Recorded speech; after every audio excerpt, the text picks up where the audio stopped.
بسم اللہ الرحمن الرحیم۔ السلام علیکم، آپ دیکھ رہے ہو وائس آف انفارمیشن اور میں ہوں نعیم شاہ۔ واقعہ معراج کا واقعہ کون نہیں جانتا؟ مسلمانوں سے لے کر ہر غیر مسلم اس پر اپنا تجزیہ پیش کرتا ہے اور کرنا بھی چاہیے، کیونکہ یہ اللہ تعالیٰ کی معجزوں میں ایک ایسا معجزہ ہے جس سے کوئی بھی انکار نہیں کر سکتا۔ مگر آپ دوستوں کو یہاں یہ بتانا لازمی ہے کہ جتنا یہ واقعہ بڑا ہے تو ہم اس کو چھوٹے لفظوں میں بیان نہیں کریں گے۔ ہم اس کی پوری تحقیق آپ کے سامنے رکھنے والے ہیں۔ جو ہم نے تحقیق کی ہے وہ قرآن اور سائنس سے ہے، کیونکہ یہ ایک بڑا واقعہ ہے تو ہو سکتا ہے کہ ہم اس کے کچھ زیادہ پارٹ بنا سکیں جس میں پوری تحقیق آپ دوستوں کے ساتھ شیئر کریں۔ یہ ایک ایسی ویڈیو ہوگی جس میں معراج کے بارے میں مکمل معلومات آپ دوستوں کو مل سکتی ہے، اور اسی طرح کی ویڈیو سیریز آپ کو یوٹیوب پر نہیں مل سکتی۔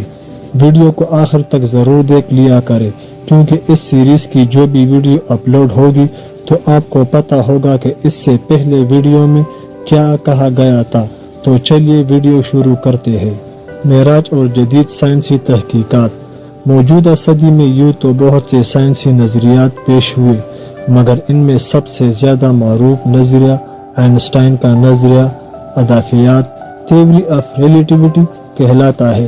اس نظریے کی آمد نے کائنات اور قوانین کائنات کے بارے میں ہمارے انداز نظر کو ایک نیاز اور یہ بہم پہنچایا اور ہمارے ذہن کو وسعت دی۔ جب کبھی واقعہ معراج کا تذکرہ ہوتا ہے تو ہمارا یہ سائنسی حلقوں سے لے کر علماء کرام تک اسی نظریے کا حوالہ دیتے ہوئے یہ فرماتے ہیں کہ آن حضرت صلی اللہ علیہ وآلہ وسلم کا معراج پر جانا اور ایک طویل مدت گزار کر واپس آنا، مگر آپ صلی اللہ علیہ وآلہ وسلم کی زمین پر عدم موجودگی میں وقت کا نہ گزرنا نظریہ اضافیت سے ثابت ہوتا ہے، مگر میں اس خیال سے اتفاق نہیں کرتا۔ اس کی ٹھوس دلیل چند سطور بعد پیش کی جائے گی، تاہم پہلے نظریہ اضافیات سے تعارف حاصل کر لیا جائے تاکہ سائنس سے تعلق رکھنے والے کے ذہن میں نظریہ اضافیات کے نکات تازہ ہو جائے اور ایک عام انسان کے لیے نظریہ اضافیات کو سمجھنا آسان ہو جائے۔ کہا جاتا ہے کہ موجودہ سائنس انسانی شعور کے تکمیل کا عروج ہے، لیکن سائنسدان اور دانشور یہ حقیقت تسلیم کرنے پر مجبور نظر آتے ہیں کہ انسان قدرت کی ودیعت کردہ صلاحیتوں کا ابھی تک صرف 5% حصہ استعمال کر سکا ہے۔ قدرت کی عطا کردہ بقیہ 95% صلاحیتوں انسان سے پوشیدہ ہے۔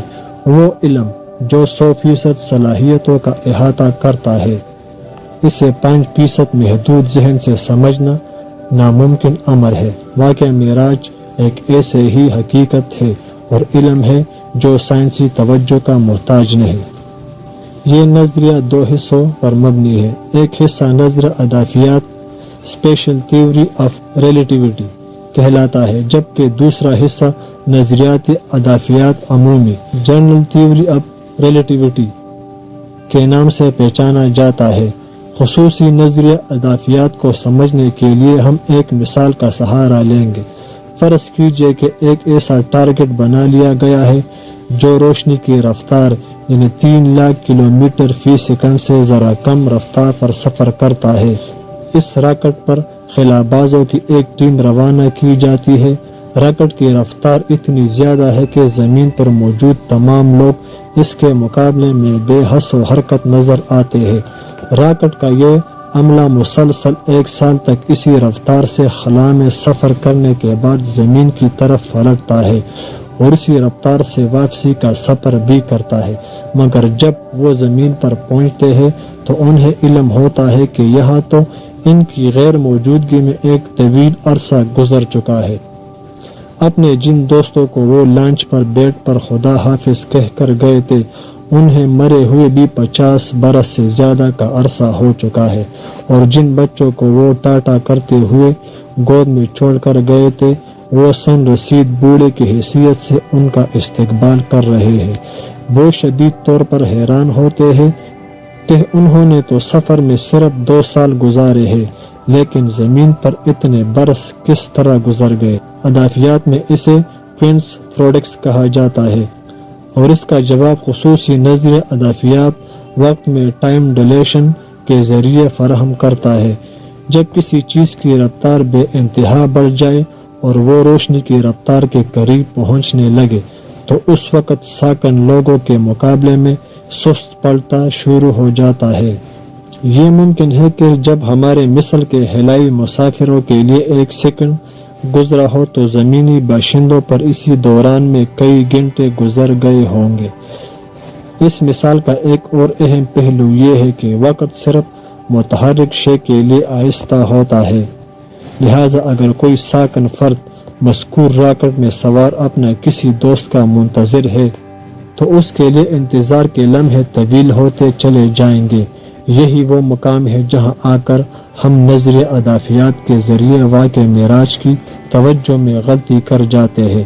یہ ایک حقیقت ہے کہ جب آن حضرت صلی اللہ علیہ وآلہ وسلم کے سفر سے واپسی آئے تو حجر مبارک کے دروازے پر لٹکی ہوئی کنڈی اسی طرح ہل رہی تھی جیسے کہ آپ صلی اللہ علیہ وآلہ وسلم چھوڑ کر گئے تھے۔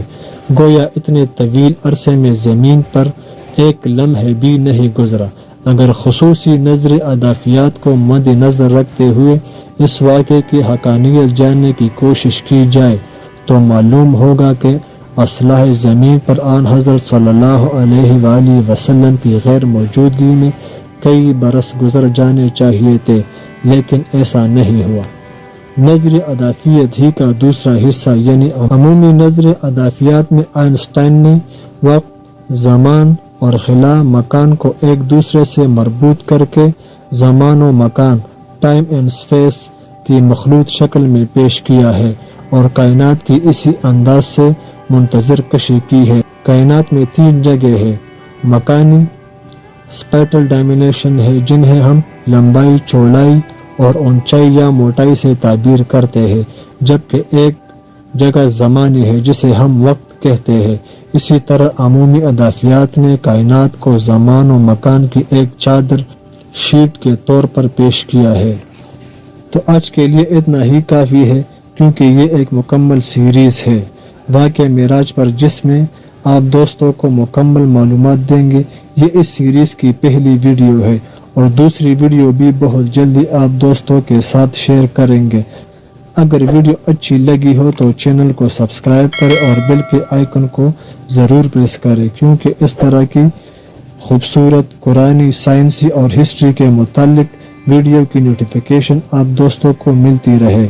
ابھی اجازت چاہتا ہوں، ایک اور خوبصورت ویڈیو کے ساتھ ملاقات ہوگی۔ اللہ آپ سب کو خوش اور آباد رکھے، آمین۔ اللہ حافظ والسلام۔